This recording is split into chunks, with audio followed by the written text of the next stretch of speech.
Good morning. It's pause this morning on Monday with Elizabeth Elenor, and it's a public holiday here in Australia, and I'm assuming it's a public holiday in New Zealand as well. It's Anzac Day today, and Anzac, I just wanted to acknowledge Australian history and all of the stuff. My thing seems to be a little bit fuzzy. All of the stuff that, all the history and the trauma that has been around in our, in the world history actually. But I think it was 107 years ago. Anzac is, World War One. And all of these men and women came back from the war, some of them, 17 years old, even younger, seen major trauma, total shock, and no counselling, wasn't received back very well, like, the first war, so in our consciousness, and it was really traumatic, and it was a long time ago, but gee, it's really affected our country and the world. So I just wanted to acknowledge that before we moved on to talking about our subject today. So today's episode is about no resistance, and it's an interesting topic because as a woman of light, you may have noticed that I have been talking a lot about being a creator.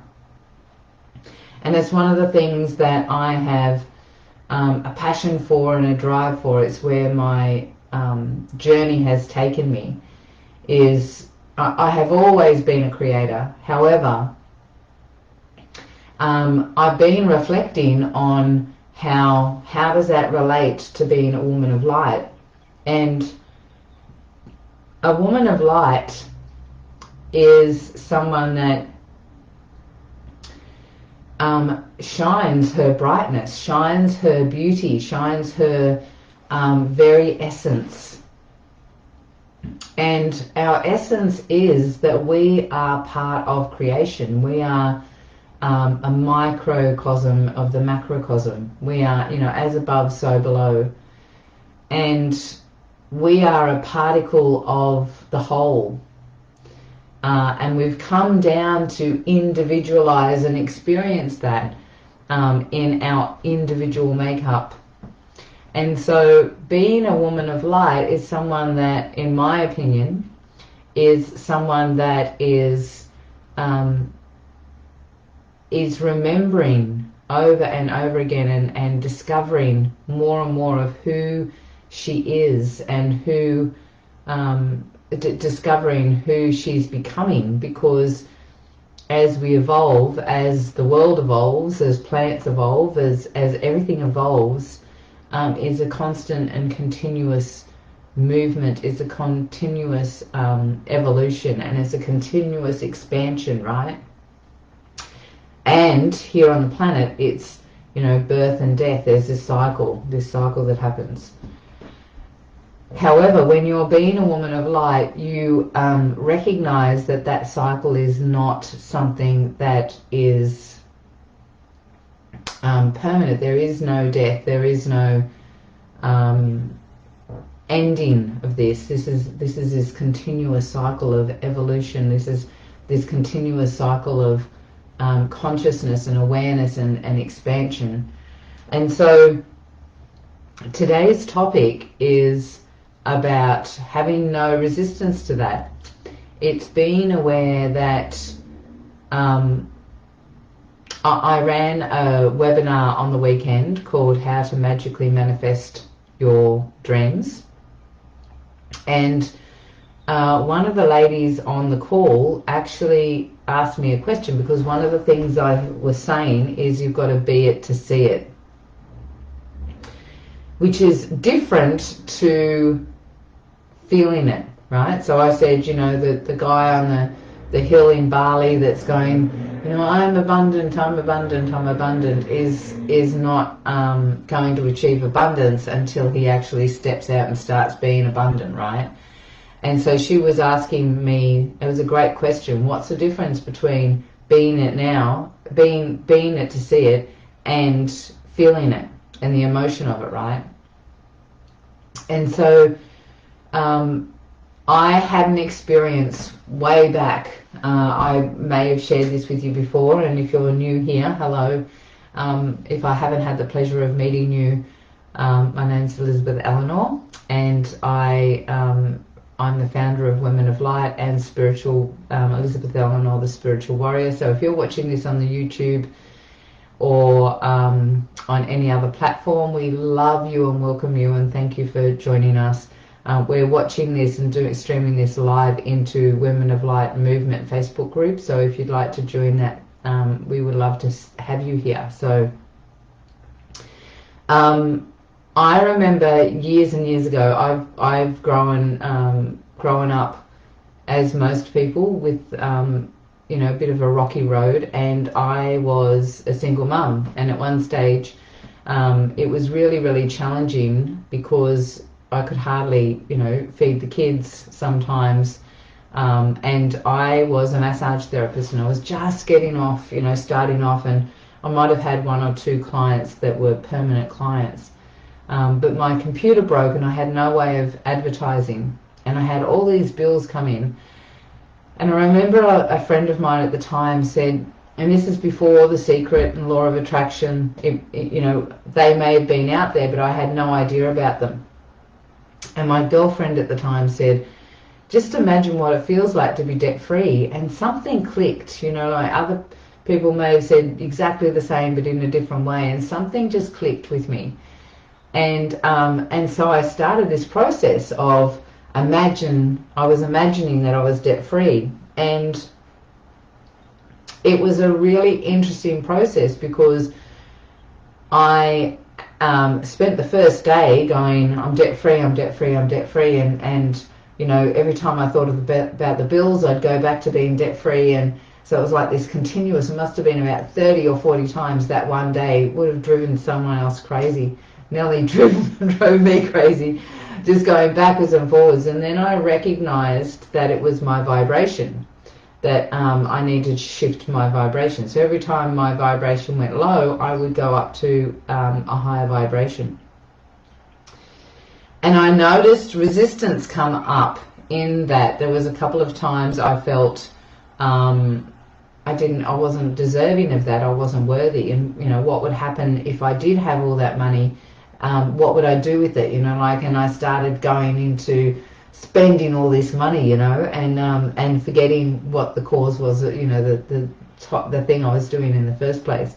So I had to keep on bringing myself back. So say that was on the Monday. On the Thursday, I get a phone call from the local hairdresser saying, I've just cut the hair of a new manager. This is all before Airbnbs, by the way. New manager of a bed and breakfast around the corner from you. And she's freaking out because she's got 4 English people coming in tonight, and all of them want massages, and she's got no massage therapist. Can you do it? Those English tourists all had 4 massages, 1 a day for the whole time they were in that bed and breakfast, and then another husband and wife came in after, and they had 2 massages. So I just wiped out all my bills. You would think that I would then go, I've got the secret. And it was only about 3 or 4 months after that the secret came out, and I was like so excited. I didn't actually like the movie myself. I felt like there was a lot of stuff that was left out. I think half-truths are very dangerous, and there's a lot of half-truths out there. And so you would think that once I worked that out, that I would have been abundant from that moment on, but I wasn't. And the reason being is because I hadn't, I still had all of these old codes within my subconscious from my childhood, from past lives, from generational history of my, genetic bloodline family,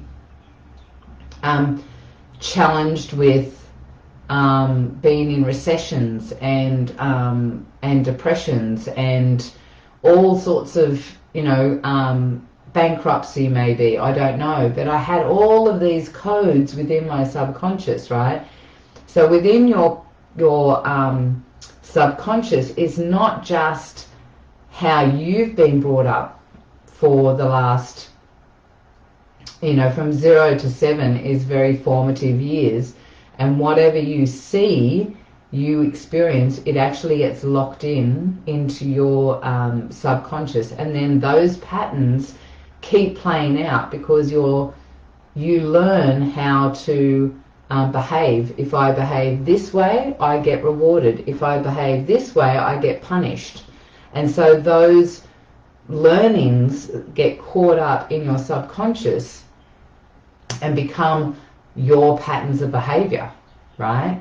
And so not only yours, but then you've got in your DNA all of this stuff with epigenetics that are actually starting to recognize over the last, I think it's about 20 years now, they've been studying, and there's an ongoing study of Holocaust victim survivors and their generations and how they're having challenges with being in confined spaces, hearing loud noises,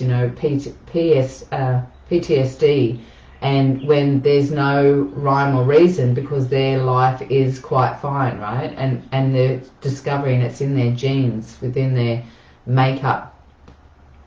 And so all of this stuff is like baggage. I often use the example of the bag lady or the garbage lady from the Labyrinth, and she's got all of this stuff on her and she's trying to make the little girl forget what she was doing. She was trying to save her little brother Toby, right? And so she's in the bedroom, she's saying, oh, remember your teddy, don't forget your teddy, right? And she's putting it on her back. All of these things, stay in the past, keep all these memories locked in. And that's what our subconscious does, because our subconscious is designed to keep us safe. And at one stage, those, what we would call resistance now, were actually kept us safe in some way, right? And so they get locked into our system, and if we haven't explored how to shift those, then they're affecting you right now. So when I say you've got to be it to see it, what I'm saying is our subconscious doesn't know the difference between what is real now, what's happening right now, and an image. So you can actually trick your subconscious into believing that you are abundant right now, you are in love right now, you are healthy right now, whatever it might be, you are successful, you are confident right now. Whatever it is that you know innately within you that you have the ability to be, it's actually part of your true nature and purpose, you can actually move into that right now, and you can experience it right now. So it's not just feeling it, it's actually being it now. So being abundant is very different to feeling abundant. So many people can be, millionaires and still have scarcity or don't feel abundant. Like they're still, working through their own stuff. And then there's people that most people would say would be on their poverty line. Like how many, as Westerners in, over here in even in America and places that are first world countries, how many of us see the poverty of Africa and think, oh my gosh, they're poor people. But then when you see, if you've been a person watching reels lately, oh my gosh, there's some amazing photos. Here's my cat deciding to join in on our call today. There's some amazing photos or reels of young kids, and they're dancing, they're, just in complete joy, right? And so you can be in complete poverty and yet still be feel abundant within yourself, right? So it doesn't have to do with your feelings. It's more to do with how you're experiencing yourself, how you're being. When you're you can have doubt and still be in abundance. And so it's counterproductive to what the spiritual and personal development industry has been sharing with us, because when I went through that process of abundance, and it was like about a week, right? It didn't last. It didn't last because it was consciously having to remind myself that I'm in that frequency. And so what happened was, when I didn't do that, I then would beat myself up and say, oh, I'm lazy. Oh, I don't have the skill set to stay at that frequency. All of these things that I would start, all these excuses that I would start giving myself because I wasn't good enough, that I wasn't capable of doing that, right? And so it's very different being something rather than just feeling it. And so when you are choosing to be a woman of light and choosing to experience yourself as a conscious creator, you want to experience it now. So what is it that I just like you to reflect right now. What is it that you choose to experience of yourself, of who you are? Because I can guarantee right now that what you are experiencing, the person that you are right now, is layered with generational dysfunction, belief systems, world beliefs of who you are, your own personal beliefs, beliefs that others have put onto you about who you are. And especially as a woman, right? Like, a lot of us have got these inbuilt systems, even when we're doing our best to stand up and express ourselves as an empowered woman, we still have this bombardment of, this is what it is to function as a woman, this is how you should behave, this is how you... men would get it as well, right? Just in a different way. And so who are we under all of those layers? Who are you under all of those layers? I want you to really think about that this week. What is it that you truly came here to experience?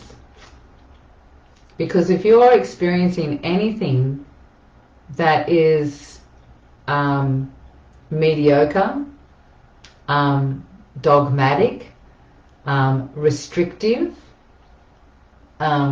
traumatic,